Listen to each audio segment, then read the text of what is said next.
Hey everyone, by now I assume you've heard the news that the Senate has passed their version of the One Big Beautiful Bill, as it has been called. I've heard that they were told they have to change the name now, so I'm not entirely sure what the proper legislative name is for this bill at this time. But we all know it as the One Big Beautiful Bill because that's what they've been calling it all along. So today I want to dive in and talk to you about how this bill could potentially affect your benefits. Because I know that's the big question that everybody has, right? Like, that's the big concern here. And if you've been trying to figure this out on your own, I've been researching this all day, and there's so much conflicting and convoluted information out there. So I'm going to go over what I found with you. I'm going to show you my sources so that you know where this information is coming from. And I hope we're going to be able to get you some clarity and some answers here today. So, without further ado, let's go ahead and dive in. So, first of all, I just have a question for you, right? Do you think 900 pages is too long for a single bill? I don't know about you guys, but I know for me, when I read that the bill is 940 pages in its final version, that honestly seems like it's a little bit too long to consider all at once. I think that's part of the reason why we've got this conflicting information from one source to another about what's in it, is because it's just a lot for people to go through in a short amount of time. Yeah, I am seeing Melly here saying that they did remove that from the bill, the name, and I know that that's true. I didn't see what they're calling it now, but I did see that procedurally they had to change the name. But that's going to be what people are probably still referring to it as. So anyway, so here's the current status on the bill as of just a few minutes ago when I last checked. So the act was passed by the Senate on July 1st. That would be today. They spent more than 24 hours debating it, and they made several substantive changes over what the House had given them, which is sure to cause issues when it goes back into the House. The Senate passed their version on a oh dear, you know what? Can you guys hear me okay? I just noticed that my good mic is actually muted. So hopefully hopefully you guys can hear me okay. Yeah, so they passed it on a 51-50 vote, and the vice president had to cast that tie-breaking vote there. Let's see, are any of you complaining about the audio? Not so far? Okay, so hopefully we're doing okay. Sorry, I just saw this comment and I wanted to point this out. It says, kind of makes you wonder if they actually read it. I did read that someone forced a reading of the bill in the Senate and they had to read the entire thing, I think out loud, which would have been a nightmare to listen to, I'm sure. Okay, so here's what happens for anyone who's not familiar with the way that this process works. So the House passed a bill and sent it to the Senate, right? The Senate didn't like it. They made some changes. But since they made changes, their version of the bill now has to go back to the House, and the House has to decide if they're going to approve the Senate version of the bill.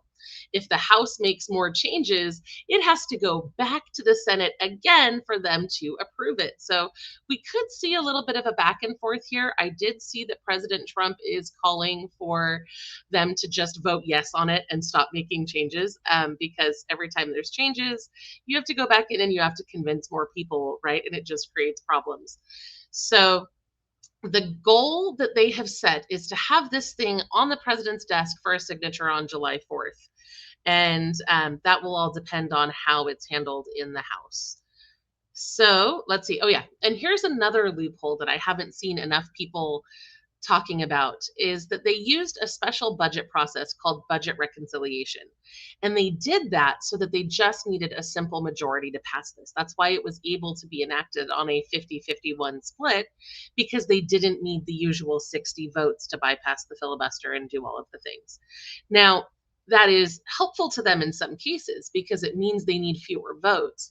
But on the other hand, it also limits what kind of changes they can put in the bill, which is why you may have heard that the Senate parliamentarian struck down several of the provisions in the House bill.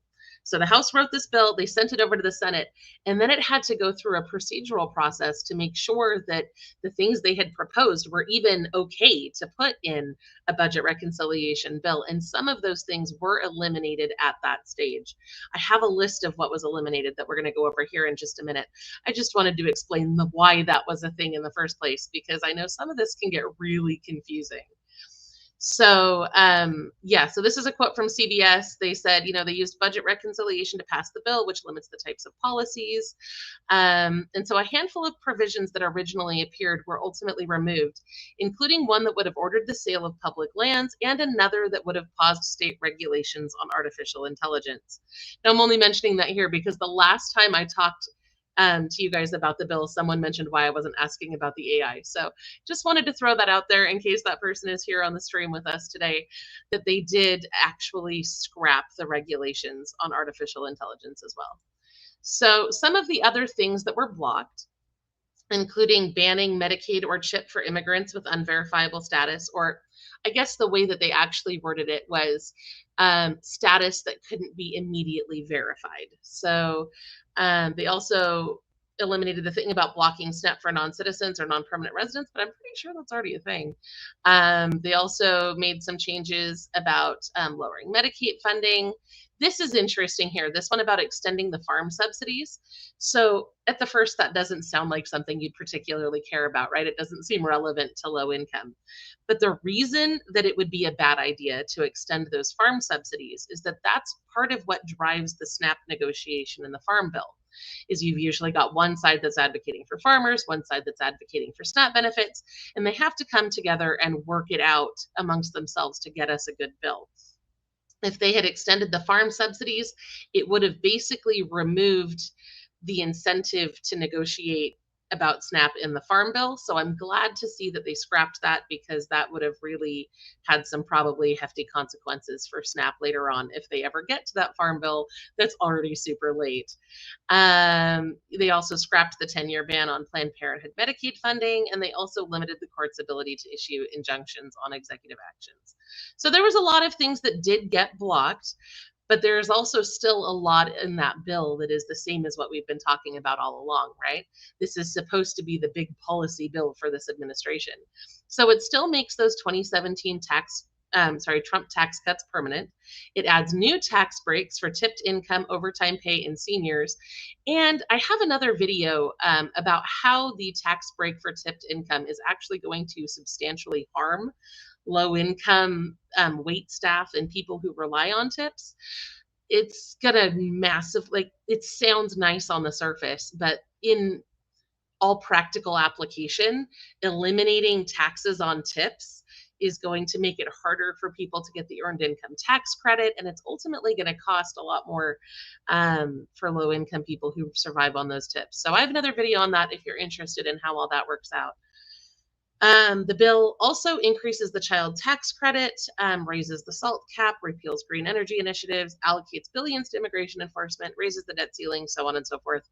I'm going to focus on this in this video on what's relevant to low-income people, right? That's what our channel is all about. So some of this is in here for your reference, but it's not something we're going to be diving into deeply on today. So, okay. So the child tax credit, I want to dive into some of these things one by one.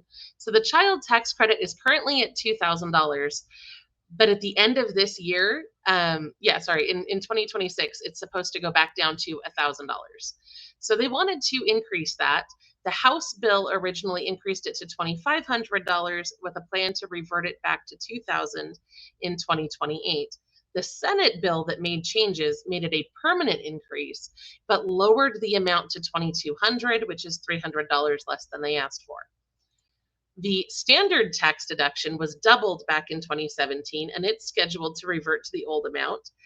I believe it's, effective in 2026. And then the House wanted to extend it through 2028, and the Senate wants to make it permanent. So all of these changes that the Senate made could end up becoming fights in the House that make this bill take longer to move forward or cause more back and forth. So that's why I kind of highlighted the difference on all these slides. By the way, can you guys see the slides okay? I know you guys, some people were complaining yesterday that my picture was too small, so I didn't shrink it today. But if you're having a hard time reading the slides, just let me know and I can make that bigger for you. Okay, so the SALT deduction, SALT stands for state and local taxes. They made some changes to that too. The House increased the deduction from 10,000 to 40,000. Put a cap that would help it phase out and wanted it through 2033. The Senate bill ends it in 2030 instead. So that could potentially be a thing. I'm going to get, oh, I see somebody's asking about Medicare changes. I'm going to get to those very shortly here. I do have slides on those. Other tax breaks that were mentioned, overtime tip wages and stuff for seniors. The House bill had an income limit on it. The Senate bill changed it. Let's see. Okay, yes, Social Security. So, a lot of people out there are going to be like, hey, it's going to change your Social Security. But one of the things that I read is that Senate rules prohibit changes to Social Security in the budget reconciliation process. That's what CNBC said. So this shouldn't affect your Social Security benefits. And I think that's why they ultimately, instead of eliminating income taxes on Social Security, offered this additional standard deduction for seniors instead. There's a good chance that that was because they couldn't touch Social Security because it was a budget reconciliation bill. So there is going to be, if assuming that they agree on this and get it all passed and signed and everything, there will be a new standard deduction for seniors. In addition, it sounds like, to the standard deduction that everybody gets. The House was going to give that at $4,000 per person. The Senate bill is raising that to $6,000 per person, and it is capped for higher income earners.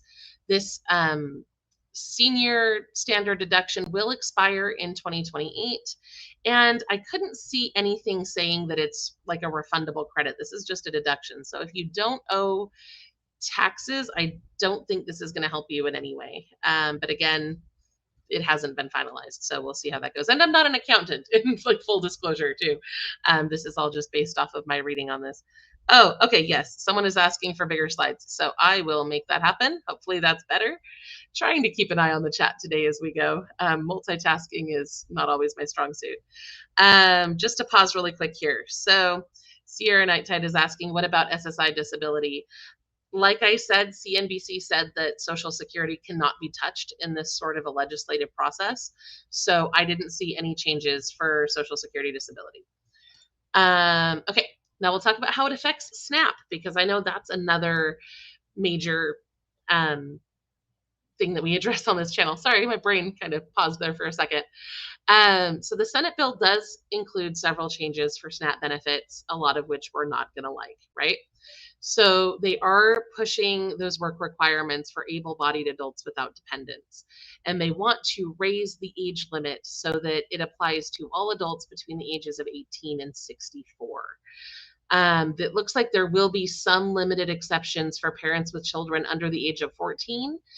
And it looks like there may also be a waiver for Alaska and Hawaii. I saw a lot of talk about waivers and exceptions for non-contiguous states, which is just Alaska and Hawaii. And I think a lot of that was to convince Alaskan senators, I always butcher her name, it's Lisa M. something. I saw somebody mention it in the chat, Murkowski, I think. I think a lot of those exceptions that we see in here for Alaska were designed to win her over and get her to push this. Because like I said before, it was on a 50-51 split vote, right? The vice president had to be a tiebreaker. And if they hadn't got her cooperation, they wouldn't have been able to pass this. So I think that's why we see so many loopholes in here for Alaska. They're also talking about additional penalties for overpayments. And okay, yeah, so this is a quote from CBPP here. The Senate bill would raise families' grocery costs, taking food assistance away from millions of people, including children and veterans, and forcing unaffordable costs on states. When states can't pay those costs, they will be left with two choices: take SNAP benefits away from large numbers of people, or end their SNAP programs entirely. And that, of course, is the big concern here, is SNAP is so important. Like, we can't risk this sort of a thing. Now, I do have another video. CBPP did put something out a while back saying that this bill could completely end SNAP as we know it. I don't necessarily agree with that conclusion, but again, I'm just a researcher here. I'm not, necessarily a policy expert. I don't work in the government. There is a lot of talk about that. Yeah. Okay. Oh, thank you. Yeah, it is Murkowski. Thank you for leaving that in the comments. I appreciate that. Okay. So now let's talk about how this is going to affect Medicare, because I know that's another major concern. So according to NBC, quote, the Senate's bill also includes changes to Medicare, including new eligibility rules, including verification of citizenship or lawful permanent residency for older adults to keep getting benefits. It also appears that the rules would change cost sharing rules for low income beneficiaries who are dual eligible. Now, this is a big deal because I know if you're here on low income relief, most of you are going to end up being dual eligible, which means you get both Medicare and Medicaid benefits. And they are messing with that in here.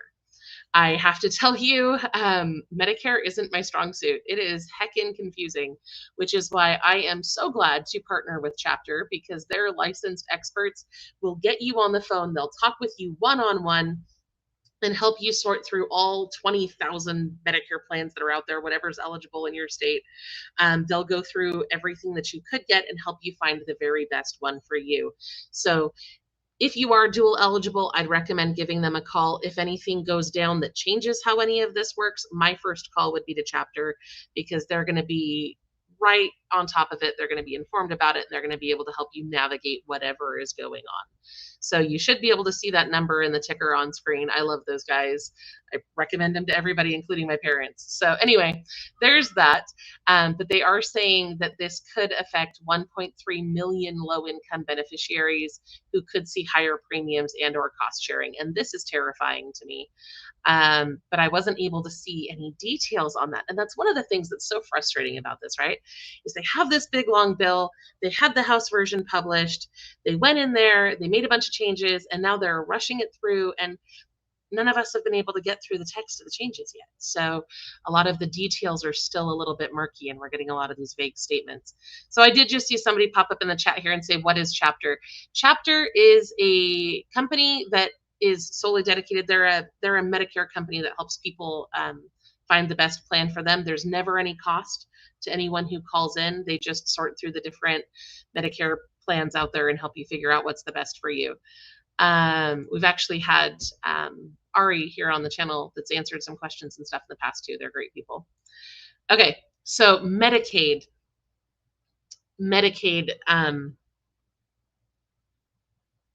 gets it's really hit bad by this bill. Sorry, I hate bringing you guys bad news, right? Like I never want to come on here and tell you guys bad news, but it's bad. The Medicaid news is bad. CBPP says the Senate Republican bill's federal Medicaid cuts are even deeper than the massive House cuts, making it more likely that states would cut their programs. And let's just go over it. So some of the changes include making $930 billion in cuts over a decade to Medicaid, Medicare, and the Affordable Care Act, according to the CBO. This is compared to the $800 billion in cuts that was listed in the House bill. The Congressional Budget Office, which is a nonpartisan office that's supposed to decide how much things, cost the government, estimates that 12 million people may lose their coverage by the end of 2034 as a result of some of these changes, and that is insane. So they want to add work requirements that will affect able-bodied adults without dependents between the ages of 19 and 64, starting no later than 2026, which means they could theoretically start sooner. I saw some talk of them starting even as early as July if they get the bill passed. I don't know the exact details on that. Anyone who's affected by this, is going to have to work, volunteer, or attend school up to 80 hours a month, which is about 20 hours a week. There are exemptions for pregnant women and for those who care for dependent children under the age of 14. And they also, in their push for, they always call it waste, fraud, and abuse, they also want to make sure that Medicaid recertifications are happening twice a year instead of just once a year. And that sounds good on the surface, right? Except that the bulk of the people who lose their benefits from these recertifications aren't going to be people who aren't eligible or people who did anything wrong. They're going to be people who can't attend the interview because they're working, or who missed the paperwork because they don't have stable housing, or, are raising kids and it's hard to keep up on things. Like, this is just red tape, and I don't think that that's a good idea, but I do try to oh, somebody said we lost you. Can you hear me still? Are we okay? I hope we're okay. I don't see anything on my end that I can fix, so hopefully you guys can still hear me okay. Anyway, so yeah, this is red tape, and that scares me because I think making things harder to get isn't really helpful. Here's another change that really sucks. Sorry, I should phrase this better. I know I should, but yeah. They want to cap retroactive Medicaid coverage at 1 month instead of 3. So right now, oh, good. Thank you. I appreciate all of you who are saying you can still see and hear me. I appreciate that because, yeah, that's important. So right now, if you get Medicaid coverage and you didn't know you were eligible or whatever happens, you end up in the hospital, they help you apply, whatever, Medicaid will cover up to like 90 days of past medical bills, which is really, really helpful. They want to change that so that it's only 1 month of past medical bills, which is obviously less helpful. They also want to introduce copays. I apologize for the typos in this slide, by the way. I was really in a hurry when I wrote this up. They want to introduce copays for people whose incomes are over 100% of the federal poverty level. So the 2025 federal poverty level rates are about $15,000 for a single person or about $32,000 for a family of 4. They're saying if your income is above that, you should be paying a copay of up to $35 for most medical services. They are going to exempt some types of healthcare providers from that, but I know for a lot of families that copay is going to be a huge hindrance. Now, this is another thing that kind of bugs me here. They knew that this was going to be bad for rural hospitals. There are so many rural hospitals that are already shutting their doors, shutting down because they're not getting by. And a lot of them rely on Medicaid funding in order to stay open. So by cutting Medicaid, they're also putting those rural healthcare facilities at risk. So the Senate took the step of creating a $25 billion fund to help support those hospitals. But that's a temporary initiative, right? That's only going to last, I think they said, until 2028. And then what? You know what I mean? Like, those hospitals are going to need more support, and it's going to affect more than just people who get Medicaid if we have more hospitals shutting down. That would just be awful. I know a lot of the Midwest states are having a really hard time with that. Okay. So that is the end of my slides. I'm going to jump into the Q&A now. I do have some resources on screen here for you, for anyone who's interested. So before we dive into the Q&A, I just want to make a couple of points here.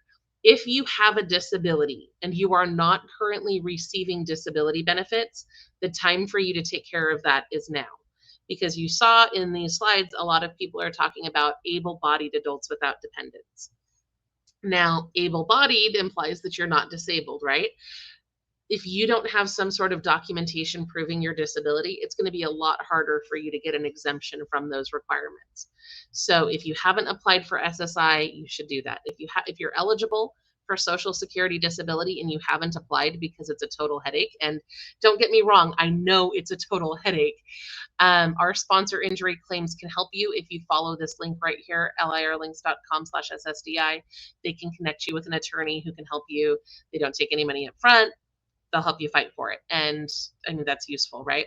And then, of course, like I said, if you're dual eligible for Medicare and Medicaid, you want to call Chapter because they can help you make sure that you're getting the most out of your benefits, that you're not going to end up paying more than you need to, that you're going to be able to get the health care that you need, so on and so forth. And both of those are sponsors of this channel, just so you know. Okay, so with all of that in mind, I am going to click back over here and start looking at the chat. So, okay, so when will the SNAP changes take effect? That is a great question, and I didn't actually see any of that in the stuff that I read today. So I should have made a point to write that down. So, okay, let me see if I can grab that for you really quickly here. And of course, all of this is also predicated, right, on whether or not it passes, because it's back in the House. The House has to make a decision. If they change it, it goes back to the Senate, back and forth until they both agree, and then it goes to the president, who's obviously going to sign it as long as it still says what he wants. I am not seeing a start date anywhere listed for those changes. So I will have to get back to you on that, and I will look that up and get that to you as soon as I can. Let's see.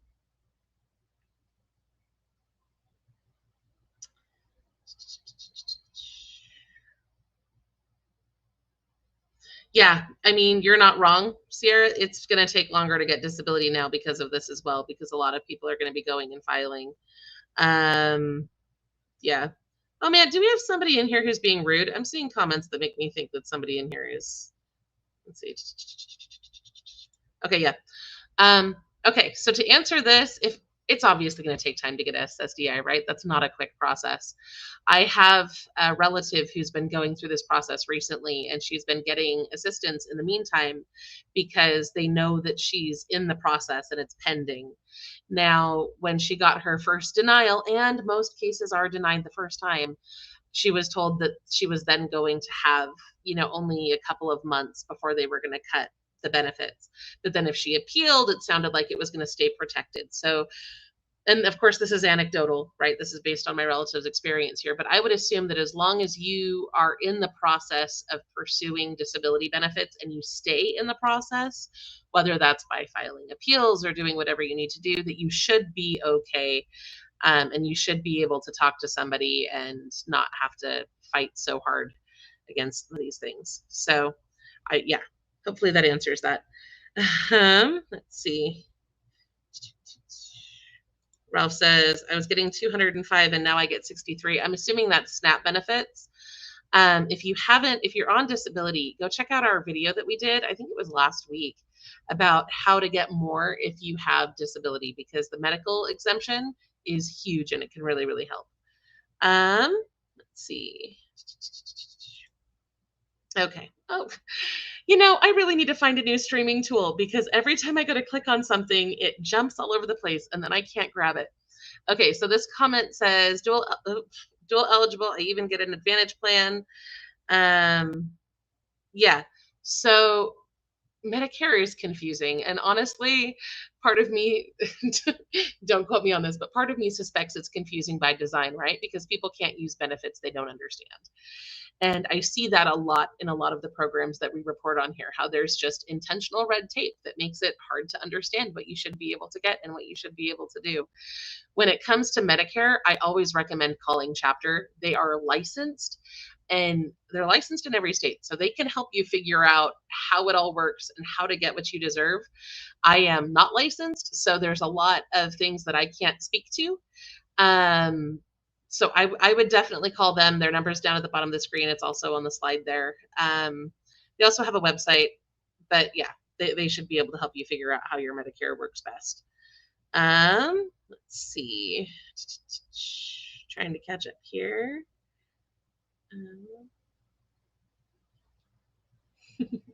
Okay, somebody's asking about what I said about getting more SNAP on disability. Yes, there is they call it the medical expense deduction, and it's for people who are either disabled or over the age of 60.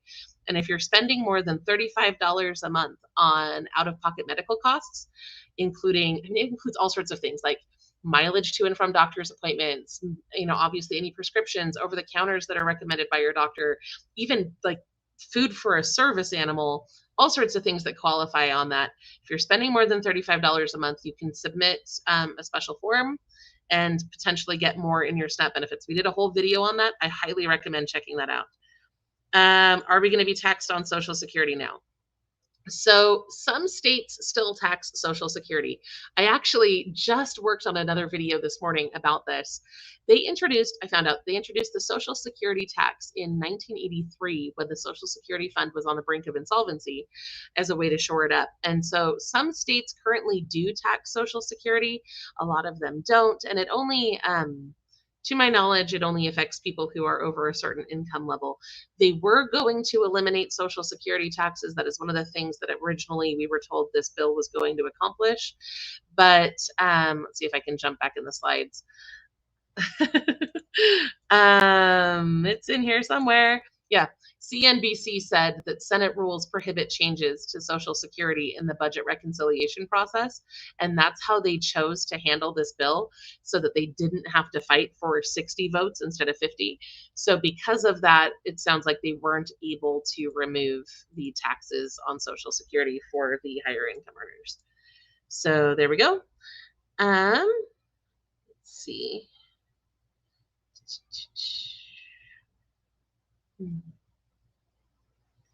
So if you, okay, so Lisa's asking a specific question about how do you prove you can't work. If you're on SSDI, you don't need to worry about it, because the Social Security Administration has already said that you can't work. So if somebody comes at you for work requirements, it should be as easy as furnishing your SSDI letter and just being like, hey, it's already been determined, I'm done. And that should be easy that way. That's why I keep pushing, especially in the last couple of months, for everybody who thinks that they're eligible for SSDI to try to work on that process. Because if these work requirements go into effect, I mean, we've already seen so many backlogs, right? Like for years, I've been coming on here telling you guys that some states have these massive SNAP backlogs and Medicaid backlogs and all this stuff. And now we're going to add more red tape and more requirements to that, and it's going to cause more problems. So being proactive there should be able to help. Okay, so does an ESA dog count as a service animal? Not usually.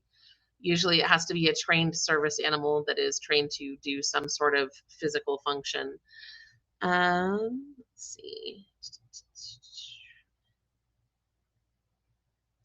Yeah, this is so true. Wendy says, I have found that when it comes to anything with the government, oh, I lost it. Okay.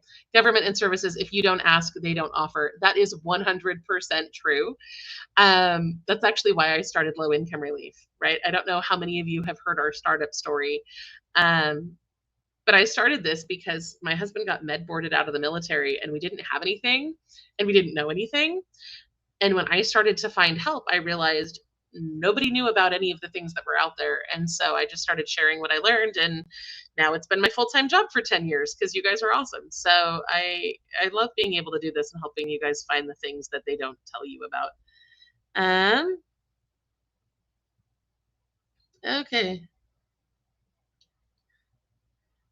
Oh, I did not see the comment saying that I was being too nice, Amanda, but I do appreciate that. I don't think you were being rude. I thought I saw somebody fighting in the chat when I was talking about somebody being rude. I thought I saw somebody fighting back against somebody. Sometimes we get trolls in here who are not very nice, and we try to ban them as quick as we can, but sometimes they slip through. So let's see. Okay. Okay, I did not address Section 8, and I appreciate you bringing that to my attention. I was digging through all sorts of different press releases and news articles and live updates. I've actually still got a live update ticker here in my sidebar so that I'm watching to see if anything happens in the house while I'm talking to you guys. And I didn't see anybody else mention Section 8, and I didn't look it up. I did see that in the original version of the bill, I think we did a video on this a little while ago, they were talking about making Section 8 something that the states are in charge of, which let me see if I can find some quick information for you guys really quick.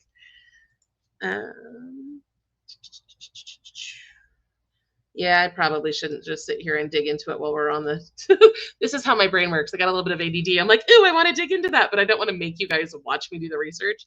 So I will look into that and I will hop into another video maybe tomorrow or later this week and get you the answers for that.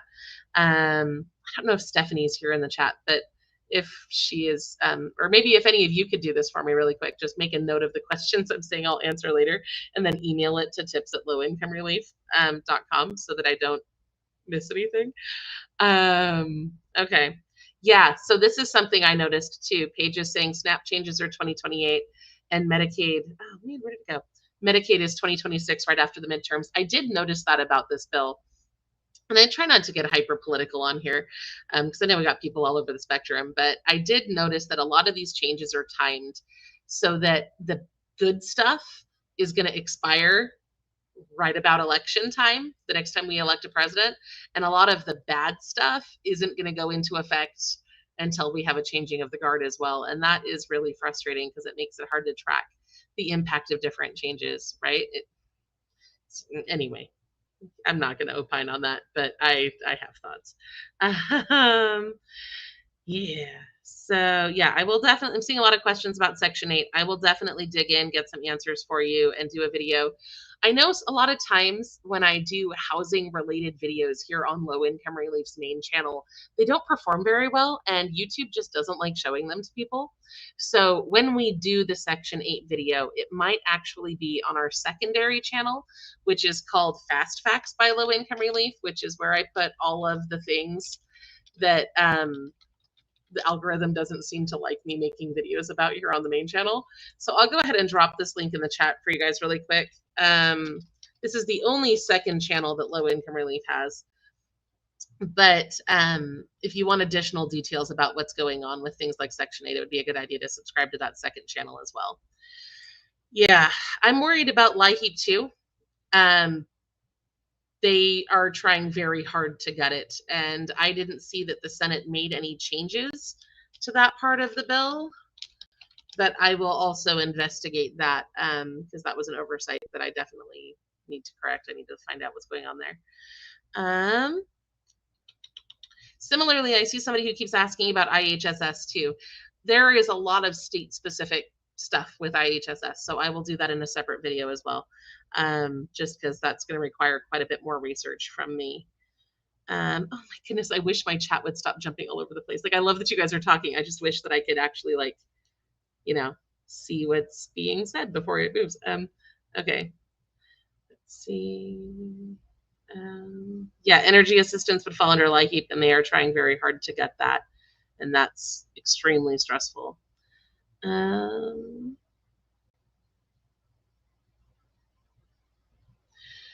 Okay, so this is a great question from Lisa about who determines who's eligible for different things. You know, when you apply, there's caseworker. The caseworker is going to decide whether or not you're eligible. Please do not be discouraged by your initial denial letter if you get one. This is something that really was really hard when they started doing the disenrollments from Medicaid after the pandemic. A lot of people got the letter that they weren't eligible, and then they just didn't try to appeal and thereby lost benefits they were eligible for. So there are layers, you know, people have supervisors, there's managers, there's an appeals process. If you ever do get a denial letter, you are free to appeal that. And I strongly encourage it because they make mistakes, right? That's part of what this whole overpayment scandal thing that's been going on is all about. The people in the office make mistakes. So don't be afraid to push back and ask questions and appeal because, I mean, these are important benefits. So, okay, I will get off that soapbox. Let's see. Yeah, I think, Ellen, the reason we're not hearing a lot about Section 8 is because it's not one of the big name benefits, right? Like most people focus on Medicare, Social Security, SNAP, Medicaid. And I know I'm guilty of that too, because I know that those apply to more of our audience than, you know, Section 8, because it's been notoriously hard to get Section 8 for a really long time. So not a lot of people have it. So there's less interest in it. But I will definitely be investigating that because we want to make sure that we're covering all the bases there. So, oh yes, this is another thing too. There is no such thing as a registered service dog, and I know this isn't relevant to like a lot of the discussion we're having, but I want to bring this up because this is one of the biggest scams that gets low income people, in my experience, is those fake registration sites. If you have a service dog, you do not need to register it. If you have an ESA, you do not need to register it. Those are always scam sites. People are more than happy to take your money for a worthless piece of paper, and you don't need to be paying that money. Okay, let's see. Okay, just a quick recap for people who are joining. That's going to be really hard to do. I don't think did I manage to click it? Okay, yeah. That's going to be really hard to do because there was a lot of information we went over in the slide deck. You should be able to rewind this video and jump back to the beginning and skim through whatever you like. I will go through and add chapters as soon as I am off of here and able to process that. Can you claim mileage for medical appointments? For the medical expense deduction, you absolutely can. That's awesome. So definitely recommend keeping those records and doing that. Let's see. Oh, guys, I wish you could see the way that my screen is just like bouncing up and down and all over the place because it's like really hard to figure out what's going on. Let's see. Yeah, so if you got a fuel assistance application, definitely fill it out and send it in, because right now there is summer assistance available in a lot of areas. And if fall assistance becomes available, it's going to go to the people who applied first, right? So it's always worth filling it out and submitting that, in my experience. And yeah, Sierra is not wrong here. A lot of agencies will auto deny the first time. And it's frustrating. I saw years and years ago, I saw a chart that was given to me by, I think it was somebody who worked at the VA, because I have all sorts of friends who work in all sorts of places. But it showed like the majority of Social Security disability applications are denied the first time, and then with every appeal, the slice gets smaller and smaller because more and more people get approved. So, very big fan of appealing and continuing to pursue that if you ever get denied for things. Let's see. Yeah, so I went to click on something and it moved again. Post-apocalyptic wildflower says, no register for ESA or service dog, but have to get a doctor note. So yeah, doctor's notes are valid. Those letters and the forms that you get online are usually just garbage. So yes, okay. Let's see. Yeah, a lot of people talking about the Section 8 wait list. Those are always notoriously long. Yeah, Megan. So people who have SSDI should be okay. This bill does not affect Social Security. They can't do that in a budget reconciliation process. And if you have proof of disability, then that's a pretty straightforward way to get around the able-bodied adults without dependents requirements, because your form from SSDI shows that you don't fall in that category. So that is a pretty surefire way to be able to get around that. So, and I say around that, but I think anybody on here who gets SSDI knows that it's a pretty grueling process. Like you're going through a lot to prove that you have that disability, and so they're not going to make you reprove it. It's yeah. Okay, yeah, this is a great tip. Some Medicaid providers offer non-medical transportation options. That is true, and it's a very important benefit that a lot of people don't know about. Breaks my heart every time I get a comment from somebody who's like, I'm on Medicaid, but I can't afford to get to my doctor's office. Because if you flip your card over and you look at the back, there should be a number for the non-medical transportation line, and they are obligated to help you get to those appointments. I have a friend in Washington State who lives 3 hours away from the nearest medical facility. And when her son needed a medical treatment, Medicaid paid for, so they paid her gas to get to the facility. And because it was 3 hours away, they also paid for an overnight hotel stay because they have to help you get there. So definitely call that line if you're having a hard time, if you get Medicaid and you're having a hard time getting to your appointments. Let's see. Jennifer, okay, as of now, there is some summer LIHEAP funding available, but the last update I saw said that there may not be fall funding for LIHEAP, which would be catastrophic. So I will be, I'll be following that. I'll do a little bit more research and I'll make another video to verify that, because I don't like giving you guys information that I'm not 100% sure on. I'm like 95% sure on that, but I'm gonna verify and I'll get back to you. So, okay. Yeah, long story short, I'm with Richard on this. All of these changes have me very concerned. Yes, that is accurate. I am very concerned too. There's a lot of people that are potentially going to be affected by these changes. Let's see.